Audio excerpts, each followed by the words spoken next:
notre destin. Et si nous sommes nous-mêmes, chacun est responsable de sa santé et doit la prendre en main. En tout cas, pour ma part, en tant que médecin, j'ai progressivement évolué. J'ai été formé, comme tous mes confrères, sur le modèle la pensée unique. Je n'en savais rien. Par la suite, progressivement, j'ai rencontré des personnes qui m'ont éveillé, des patients particulièrement. Et j'ai eu la chance, dans mon parcours, de rencontrer la Ligue pour la liberté de l'information en 1987, qui m'a donné les moyens de comprendre ce qui se passait. J'ai travaillé avec eux en tant que documentaliste, et à ce moment-là, la Ligue pour la liberté de l'information était reliée à une centrale qui leur envoyait tous les documents, articles et publications évoquant le mot vaccin. Donc on avait tous les documents officiels, classiques, se rapportant sur les vaccins. Et nous avons fait là, à ce moment-là, un travail pour voir globalement ce qui se passait. Et là, j'ai eu les preuves qu'il y avait énormément de problèmes autour des vaccins, énormément de publications qui faisaient apparaître les effets secondaires qui n'apparaissaient pas ensuite au niveau de la presse officielle, qui était envoyée aux médecins à travers les laboratoires, parce que vous savez très bien que les laboratoires détiennent complètement toute la presse médicale et scientifique. Hein. Nous en avons eu des démonstrations avec mes deux prédécesseurs. Ensuite, j'ai rencontré en 1994, j'ai participé à Alice Information Santé, Information Liberté Santé, et j'ai travaillé avec eux depuis ce temps-là. J'ai été médecin du travail pendant les 13 dernières années de mon activité, que j'ai terminée en 2011. Et là, j'ai pu toucher du doigt la manière dont le système fonctionnait. J'ai été plusieurs fois menacé par le Conseil de l'Ordre. Ça impliquait qu'à l'issue, je risquais d'être sanctionné et d'être dégradé du Conseil de l'Ordre. Hein. Par ailleurs, à la fin de mon activité, ils ont essayé d'avoir ma peau quand même, et ils m'ont demandé de passer devant leur assemblée, parce que naturellement, j'avais évoqué très souvent dans mon activité les problèmes posés par les vaccins. Car j'étais horrifié, je vais vous en parler un peu plus tard, de ce que je voyais dans ma pratique en tant que médecin de travail. Et je me suis abstenu d'aller les voir parce que c'est des personnes qui n'ont aucun respect et aucune attention aux autres. Et donc j'ai démissionné. Alors ce que j'ai constaté en tant que médecin du travail, j'ai été catastrophé de la situation de santé des personnes. Le nombre de troubles dits musculo-squelettiques, ostéo-articulaire, générale, la souffrance musculaire des personnes est terrible. Alors j'ai commencé à éplucher pour ce que les personnes pouvaient m'apporter. Ils n'avaient pas tous un document, c'est-à-dire le carnet de santé, qui est censé faire apparaître les événements. Bon, ce qu'on trouve très souvent sur le carnet de santé, c'est les dates des vaccins. Donc j'ai vu une multiplication de vaccins aberrants. On survaccinait les gens tous les 5 ans pour le tétanos. D'après la loi, c'était tous les 10 ans, mais ça ne posait aucun problème pour les médecins de multiplier les vaccins. Et quand le vaccin hépatite B est arrivé, en 1994, de manière généralisée, et qu'on a diffusé ça énormément sur les adolescents, parce que dans la stratégie de laboratoire, ils avaient déjà créé un consortium auprès de l'OMS pour préparer le terrain et sensibiliser l'OMS sur le problème des hépatites. Parce qu'ils avaient dans leur fourgon, par derrière, la mise au point du vaccin qui allait arriver. Et donc, ils ont réfléchi sur la stratégie à mettre en place, et ils savaient qu'il y avait une partie de la population qui était réfractaire à une action de santé. C'était qui? C'était les adolescents.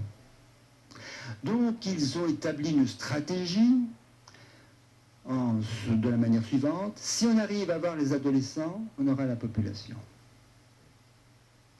Donc tout a été basé pour faire tomber dans le panneau les adolescents à travers le baiser. qui était censé transmettre le virus de l'hépatite, naturellement, et un battage formidable avec la presse et les médias de tout calibre. Et avec ça, on a généralisé la vaccination contre l'hépatite B, au point que, ayant eu les adolescents, la moitié des Français a été vaccinée contre l'hépatite B, même des personnes âgées, des vieillards. Bon, ça, vous savez cette histoire. Bien. Donc moi, dans ma pratique, j'ai vu beaucoup de cas de problèmes de santé, de type osseo-articulaire, beaucoup d'arrêts de travail à la suite des vaccinations.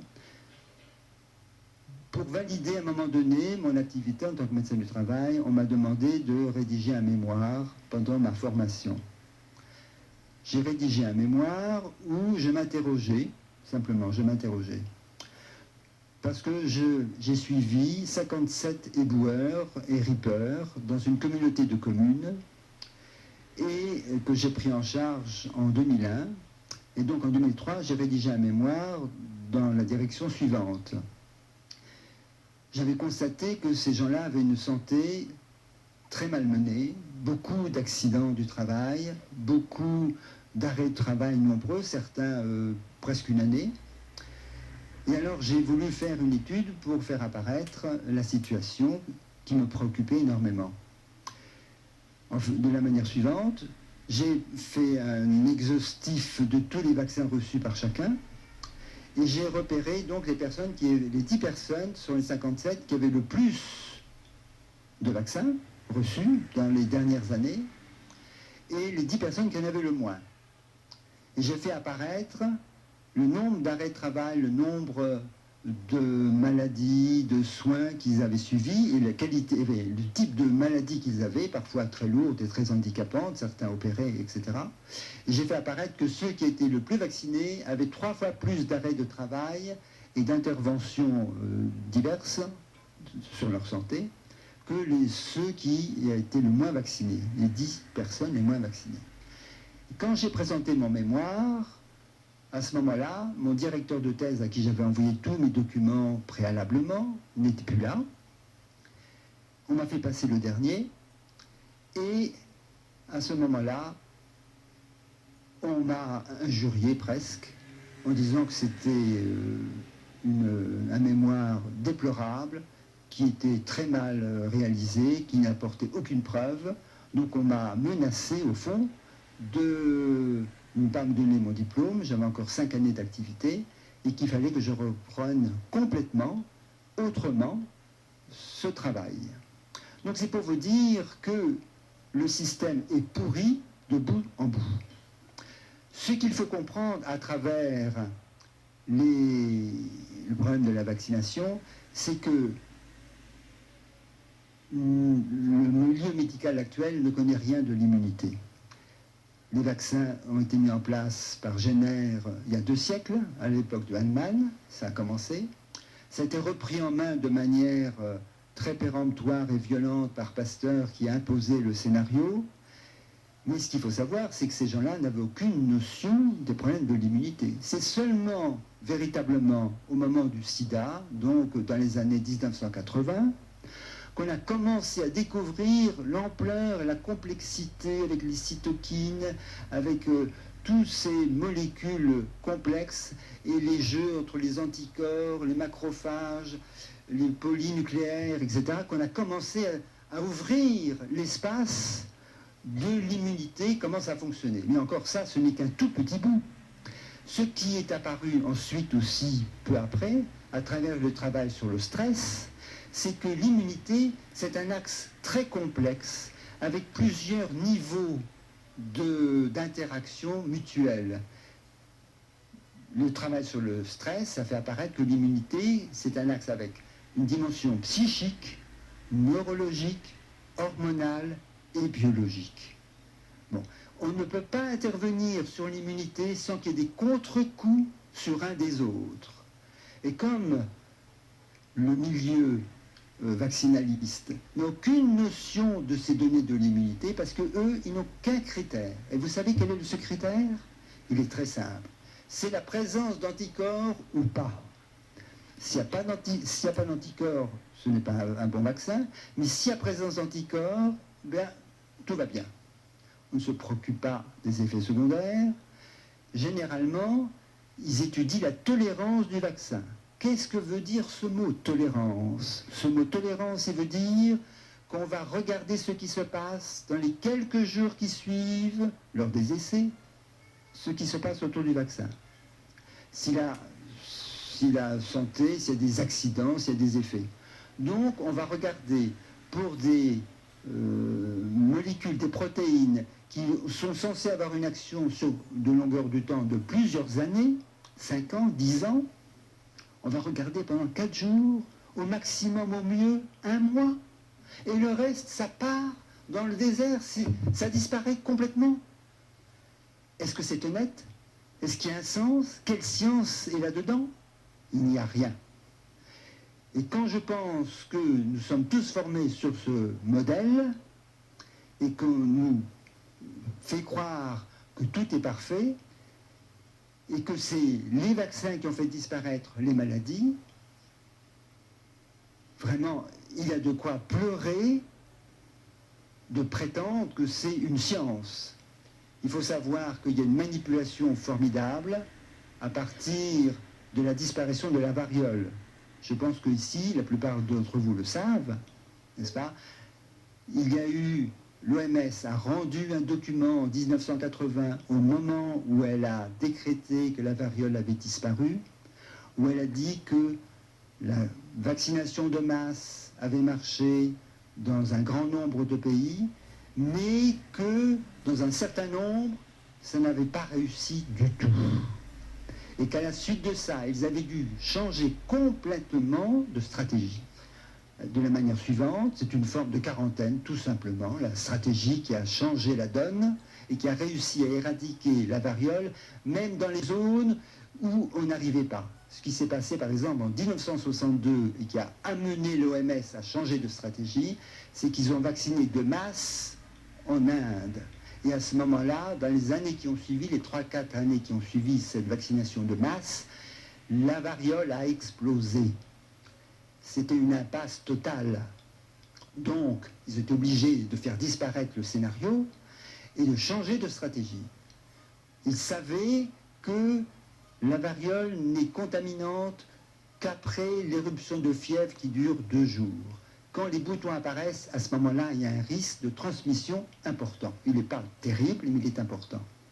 Donc il suffisait de repérer les personnes qui avaient de la température, de les isoler, certes avec des équipes, soit de personnes qui avaient la variole, soit de personnes vaccinées, et de rechercher éventuellement les personnes avec lesquelles ils avaient été en relation.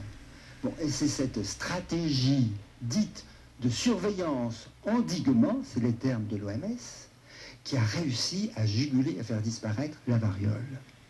Et avec ceci, c'était le mythe qui a été forgé, qui a été repris par les laboratoires et tout le milieu médical, OMS compris, pour nous faire croire que la variole a disparu grâce aux vaccinations. Voilà le tour de passe-passe historique. Mais toute l'histoire des vaccins traîne avec lui un mensonge caractérisé. Je ne vais pas m'étendre, ça apparaît partout dans les livres de Michel Georget, de Sylvie Simon, et le travail que fait Initiative Citoyenne vous informe en permanence des mensonges délibérés, caractérisés du milieu médical actuel. Donc c'est un choix dans lequel nous devons nous engager pour libérer notre santé, que notre destin nous appartient, nous devons devenir acteurs de notre santé. Et maintenant, vous avez toutes les informations pour faire les choix utiles et nécessaires pour vous, pour vos enfants. Nous sommes rentrés dans une situation maintenant où c'est la planète entière qui est menacée. Réfléchissez à la chose suivante. Aucune philosophie, aucune religion n'a réussi à, je dirais, avoir l'accord de la totalité des humains. Et cependant, les vaccins, toute l'humanité a été vaccinée. Sans obstacle.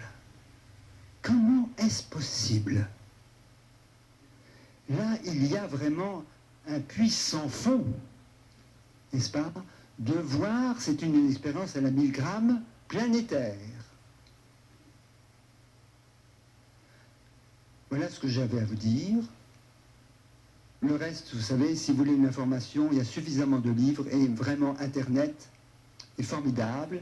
Et merci à Initiative Citoyenne. Mais je voudrais terminer mon échange avec vous, d'abord par les questions que vous allez apporter, mais je voudrais qu'on ait 1 minute de silence pour toutes ces victimes dont nous avons pris conscience ce soir. Je rajouterai que la pire des victimes de tout ce système, ce sont les enfants. Quand on pense que dès les premiers mois de la vie, pendant la première année de vie, le calendrier vaccinal prévoit 18 injections. C'est pas vraiment, enfin, il n'y a pas 18 injections, parce que c'est groupé, n'est-ce pas? Le dernier en date, c'est l'Infanrix Exa, c'est-à-dire 6 maladies en même temps. Un délire absolu. Absolu. C'est indéfendable. Quand on pense que le système immunitaire de l'enfant, il a besoin de se maturer en 6 ou 7 ans, et l'étape fondamentale de la maturation du système immunitaire des enfants, c'est les maladies infantiles. Le respect de l'émergence des maladies infantiles, c'est l'endroit où les enfants expulsent définitivement et leur système immunitaire se libère des entraves d'un passé, quel qu'il soit. Et à ce moment-là, il atteint le début de sa maturité. Et libérer à ce moment-là tout l'espace psychique, neurologique, hormonal et biologique. À ce moment-là, il pourra se déployer dans toutes ses potentialités sans obstacle.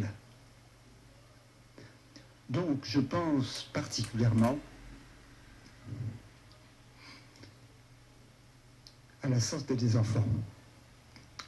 Et je vous demande que nous fassions tous 1 minute de silence en l'honneur de toutes ces souffrances, pour le respect et pour notre force, ensuite, pour porter ça et respecter la santé de tous.